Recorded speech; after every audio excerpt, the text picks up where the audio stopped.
ప్రస్తుతం కేంద్ర ప్రభుత్వం చేపడుతున్న నియోజకవర్గాల విభజన వల్ల దక్షిణ భారతదేశానికి తీవ్రంగా నష్టం జరుగుతుందని మాజీ రాజ్యసభ సభ్యులు వి హనుమంతరావు అన్నారు.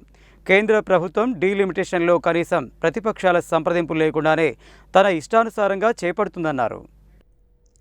బుధవారం జిల్లా కేంద్రానికి విచ్చేసిన మాజీ రాజ్యసభ సభ్యులు వి హనుమంతరావుకు డీసీసీ అధ్యక్షులు పున్న కైలాస్ నేత ఆధ్వర్యంలో కాంగ్రెస్ పార్టీ నాయకులు, వివిధ సంఘాల నాయకులు ఘన స్వాగతం పలికారు. ఈ సందర్భంగా క్లాక్ టవర్ సెంటర్ వద్ద ఉన్న మహాత్మా జ్యోతిరావు పూలే విగ్రహానికి పూలమాలలు వేసి నివాళులు అర్పించారు. అనంతరం స్థానిక యాదవ సంఘం భవనంలో ఏర్పాటు చేసిన విలేకరుల సమావేశంలో ఆయన మాట్లాడుతూ, ప్రస్తుతం మోడీ ప్రభుత్వం చేపడుతున్న డెలిమిటేషన్ ద్వారా ఉత్తర భారతదేశంలో పార్లమెంటు సీట్లు ఎక్కువగా పెరుగుతున్నాయని, దక్షిణ భారతదేశానికి తక్కువ సీట్లు వచ్చే పరిస్థితి ఏర్పడుతుందని ఆవేదన వ్యక్తం చేశారు.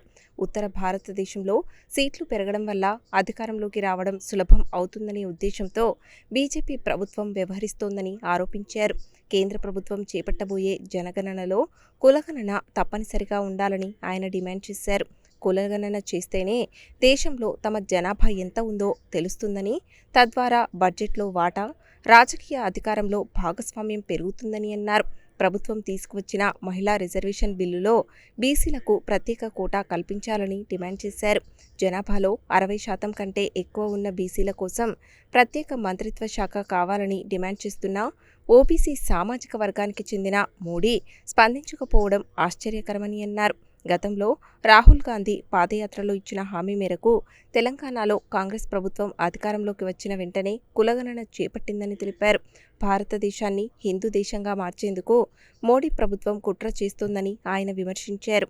అయితే మన దేశం ఎప్పటికీ సెక్యులర్ దేశంగానే ఉంటుందని ప్రతి ఒక్కరూ గుర్తుంచుకోవాలని అన్నారు. బలహీన వర్గాల ప్రజలకు అన్యాయం జరిగితే ఎట్టి పరిస్థితుల్లోనూ సహించబోమని హెచ్చరించారు.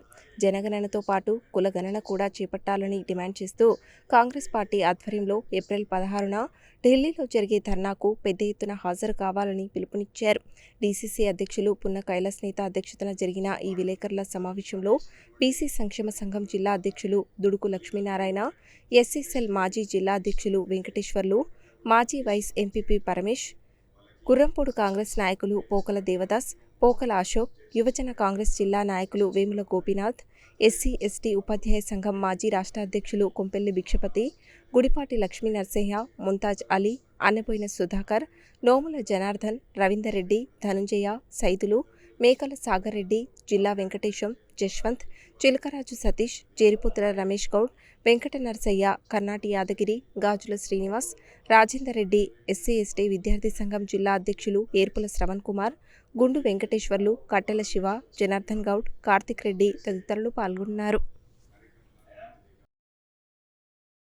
కానీ కింది లెవెల్లో రేపు జరగబోయే పార్లమెంటులో మా అపోజిషన్ లీడర్లందరినీ చేతులేసి రిక్వెస్ట్ చేస్తున్నా, మాకు అన్యాయం చేయకండి. ఎన్ని రోజులు ఈరోజు స్వాతంత్రం వచ్చి ఎన్ని రోజులైనా బడుగు బలైన వర్గాలు ఈనాడు కింది స్థాయిలో ఉన్నటువంటి బిలో పావర్టీ ఉన్న వాళ్ళకు కూడా న్యాయం జరగాలి. కాబట్టి సోనియా గాంధీ గారు కూడా మహిళలకు కూడా సబ్కాస్ట్ రిజర్వేషన్ ఉండాలి. కేవలం అగ్రకులాలకి అవకాశం ఇస్తే పేదవాడు కూలీనాలు చేసే తల్లి కూడా రాజకీయంలో రావాలి, శాసనసభలో రావాలి, పార్లమెంటు రావాలనేది మా ఉద్దేశం. ఏదైనా కాంగ్రెస్ పార్టీ ఒక మంచి నిర్ణయం తీసుకున్నది, కానీ దానికి వ్యతిరేకంగా వాళ్ళు ఒకటే ఆలోచన, ఓట్లు చోరీ అయినాయి అంటే దాని మీద పక్కకు పెట్టి ఎలక్షన్ కమిషన్ ఏం చెప్పకుండా సడన్ పెట్టాడు, స్పెషల్ ఇన్సెంటివ్ రీజన్.